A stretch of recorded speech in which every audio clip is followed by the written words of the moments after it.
Vítajte na Jahodnej. Teraz si ukážeme 3 základné typy diskov, s ktorými sa stretnete pri hre disc golfu. Prvý disk, ktorý si predstavíme, je tzv. Driver, alebo ináč povedané disk na veľké vzdialenosti. Tento disk sa vyznačuje vyššou tvrdosťou ako ostatné disky a ako môžete vidieť, má užšiu hranu a úzky profil.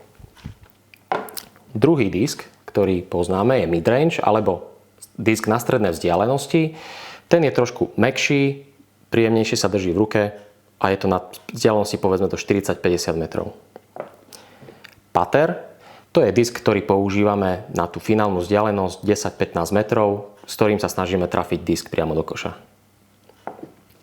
Jednotlivé disky rozoznáte na základe nápisu alebo na základe hrúbky a ostrosti hrany.